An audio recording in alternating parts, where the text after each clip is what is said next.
Hello guys, welcome back to solution Mitra. So आज का हमारा क्वेश्चन है the electric potential at point A is 20 volt and B is minus का 40 volt. Find the work done by an external force and electrostatic force in moving an electron slowly from B to ए।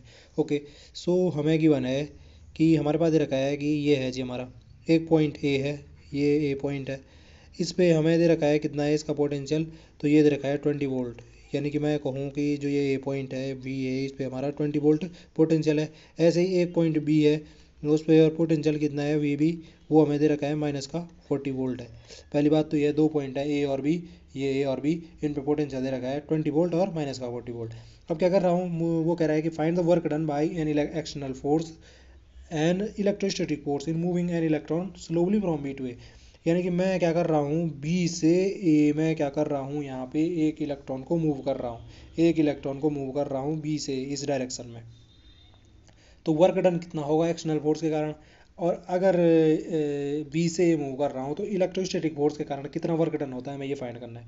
तो work done होता है जो B से work done B to A find करना है। एक तो मुझे फाइंड करना है किसके कारण, इलेक्ट्रोस्टैटिक फोर्स के कारण, ठीक है। और दूसरा मुझे फाइंड करना है वर्क डन, नीचे नीचे कर देता हूँ, work done B to A, B to A by किस फोर्स के कारण, इलेक्ट्रिक फोर्स के कारण। अच्छा, ये इलेक्ट्रोस्टैटिक फोर्स आ गया एक्सटर्नल फोर्स, ठीक है, मैं इसको लिख देता हूँ, ये एक्सटर्नल फोर्स के कारण और ये हमारा इलेक्ट्रोस्टैटिक फोर्स के कारण। तो ये है जी हमें ये वर्क डन फाइंड करने हैं। तो अब देखो, मैं अगर यहाँ पे एक चीज़ देखूँ कि यहाँ पे इलेक्ट्रिक फोर्स किधर से किधर को होगा। सबसे पहले अगर आप देखना चाहो इलेक्ट्रिक फोर्स कहाँ से कहाँ को होगा, इलेक्ट्रिक फोर्स होता है higher to lower potential. It means electric force की अगर डायरेक्शन देखना चाहो तो वो यहाँ से यहाँ को होगी इलेक्ट्रिक फोर्स की डायरेक्शन, ठीक है। तो अगर इलेक्ट्रिक फोर्स की डायरेक्शन इधर है तो इलेक्ट्रोस्टैटिक फोर्स जो होगा, मतलब इलेक्ट्रिक फील्ड के कारण जो लगने वाला फोर्स होगा, वो कहाँ से कहाँ को होगा किसी इलेक्ट्रॉन पे, तो वो होगा यहाँ से यहाँ को लग रहा होगा। इलेक्ट्रोस्टैटिक फोर्स कहाँ से कहाँ को, यहाँ से यहाँ को लग रहा होगा। और अगर मैं कहूँ कि हमारे द्वारा जो फोर्स लग रहा है एक्सटर्नल फोर्स, वो कहाँ से कहाँ को लग रहा है, तो हम कहाँ से कहाँ को ले जा रहे हैं, बी से ए को ले जा रहे हैं। तो हमारे द्वारा जो इलेक्ट्रोस्टैटिक फोर्स लगेगा वो बी टू ए लगेगा, ठीक है। और वर्क डन जो होता है, वर्क डन होता है charge into change in potential energy. क्या होता है, चेंज इन पोटेंशियल एनर्जी, ये होता है वर्क डन। अब यहाँ पे इस फॉर्मूले से देखो, अगर मैं यहाँ पे देखूँ एक्सटर्नल फोर्स के कारण, अगर एक्सटर्नल फोर्स यानी जो हम लगा रहे हैं बी से ए में जाने में, तो वो क्या हो जाएगा, चार्ज, चार्ज गुणा के क्या हो जाएगा, एक्सटर्नल फोर्स के कारण चेंज इन पोटेंशियल एनर्जी। तो हम कहाँ से कहाँ को गए, बी से ए, यानी कि चेंज कितना हो पोटेंशियल एनर्जी में, तो V A minus V B, इतना ही तो चेंज हुआ। बी से ए गया हूँ तो ए में से क्या करते, final potential energy minus initial potential energy. तो ये हमारा हो गया एक्सटर्नल फोर्स के कारण।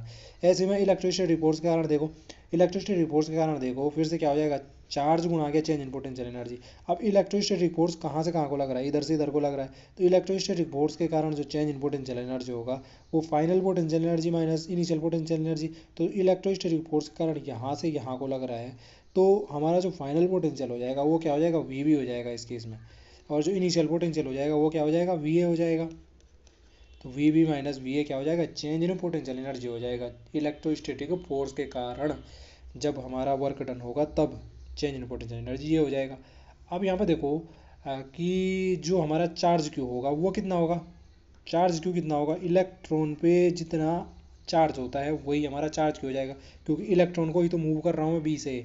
तो यानी कि जो चार्ज पार्टिकल है वो क्या है, हमारा इलेक्ट्रॉन है। इलेक्ट्रॉन पे कितना चार्ज होता है, तो वो होता है माइनस का 1.6 इंटू 10⁻⁻ माइनस 19 कूलॉम। क्यू की वैल्यू यहाँ से ये पुट कर दो, बाकी सारे आपको पता है। क्यू की वैल्यू हमने यहाँ से ये पुट की माइनस 1.6 इंटू 10⁻⁻19। वी ए कितना हो गया, वी ए हो गया आपका 20, और वी बी कितना हो गया माइनस का 40। तो माइनस माइनस का कितना हो जाएगा, प्लस का 40। तो ये कुल मिला के हमारे पास कितना आया, ये आया हमारा 60 इंटू माइनस का 1.6। तो ये माइनस का साइन मैंने बाहर ही ले लिया, माइनस का 1.6 इंटू 1.6 इंटू 10⁻⁻19।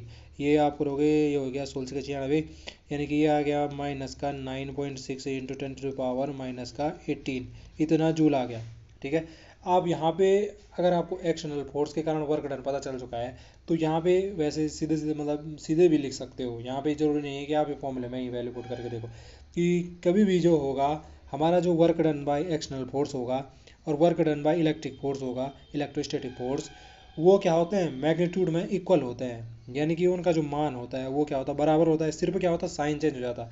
अगर इलेक्ट्रोस्टैटिक जो हमारा फोर्स है, यानी जैसे एक्सटर्नल फोर्स है, अगर ये नेगेटिव में है तो जो हमारे द्वारा वर्क डन होगा वो, सॉरी, इलेक्ट्रोस्टैटिक फोर्स के द्वारा जो वर्क डन होगा वो क्या होगा, पॉजिटिव में होगा।